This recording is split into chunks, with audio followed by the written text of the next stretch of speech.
नमस्कार। आज हम समाज में हो रहे भेदभाव पर बात करेंगे।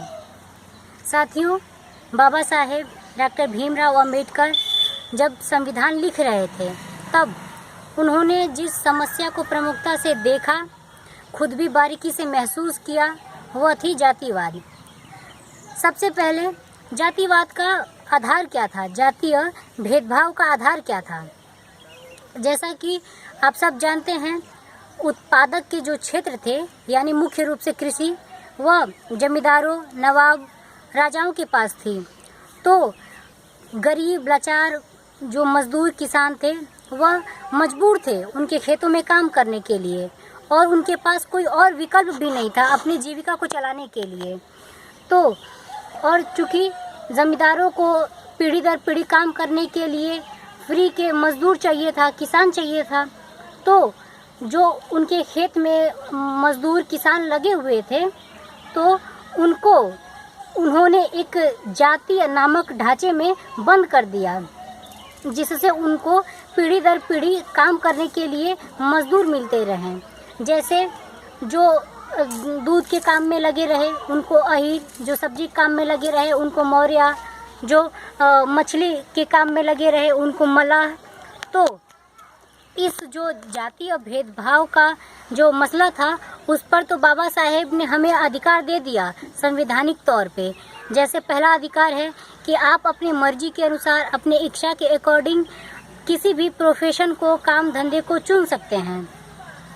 दूसरा है कि किसी भी सार्वजनिक स्थान पे आपके साथ जाति के आधार पर, लिंग के आधार पर, धर्म के आधार पर या फिर किसी भी आधार पर आपके साथ भेदभाव नहीं किया जा सकता। यह बिल्कुल ही गैर कानूनी है और दंडनीय अपराध है। तो मुख्य बात यह है कि जो आज का भेदभाव है वह भेदभाव बदल चुका है। जैसे पहले सामंती दौर में जातीय भेदभाव था और अब मुख्य रूप से जो भेदभाव है, जो लगभग हर जगह दिखाई देगा आपको, वह है आर्थिक भेदभाव। जैसे कुछ उदाहरण से समझिए। जैसे अगर किसी स्कूल का प्रिंसिपल यादव है, तो अगर उसी स्कूल की कर्मचारी अगर यादव है तो उसका सामाजिक व्यवहार देखिए, उसका उनके आपस का संबंध देखिए। और एक तो वो आर्थिक रूप से कोई छूट देगा नहीं, ऊपर से उसका डेली का जो उसके साथ व्यवहार होगा वो भी कोई मानवता भरा नहीं होगा। और उसके सामाजिक संबंध देखिए, जैसे जो आर्थिक रूप से जितना संपन्न होता जाता है वो अपने जिस स्टेटस पे वो होता है उससे आगे की अब तलाश करता है, चाहे वो शादी में हो या फिर उसको ऐसे नॉर्मल रिलेशन रखना हो तभी भी। और जैसे किसी राजभर ने अस्पताल खोल लिया, तो ऐसा नहीं है कि वो अगर राजभर ने खोला है तो जाने वाला अगर पेशेंट राजभर है तो उसको एक आर्थिक जाति के नाम पर उसको कुछ छूट मिल जाएगा कि आप भी राजभर हैं, हम भी राजभर हैं। तो ऐसा कुछ नहीं है। और भी बहुत सारे उदाहरण आप देख सकते हैं। जैसे आपको जैसे स्कूल वगैरह में हो गया तो वो तो दिख ही रहा है।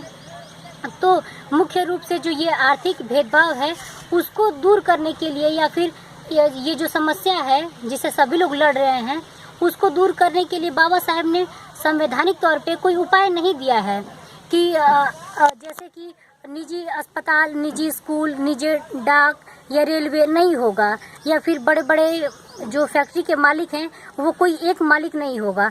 तो ऐसा कोई रूल उन्होंने नहीं बनाया है जिससे कि हम सभी आर्थिक भेदभाव से बच सकें।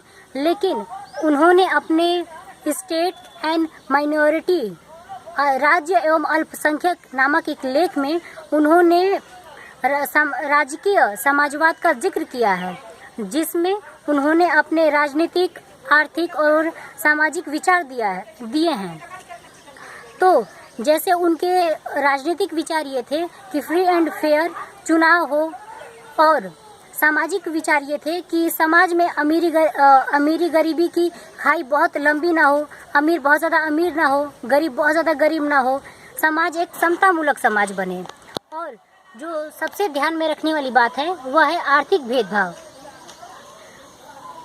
और जिसको दूर करने के लिए उन्होंने जो आर्थिक विचार दिए वो था कि जितने भी उत्पादक के क्षेत्र हैं, यानी मोटे तौर पे बोला जाए, साफ शब्दों में बोला जाए तो हर वो जगह जहाँ से आपको काम मिलता है, आपकी इनकम होती है, जैसे रेलवे, स्कूल, अस्पताल, कंपनी, फैक्ट्री, हर वो जगह उसको सरकारी होना चाहिए, ताकि संविधान में आपको जितने भी अधिकार दिए गए हैं उसकी गारंटी, उसकी सुरक्षा सिर्फ और सिर्फ सरकारी संस्थाओं में होती है।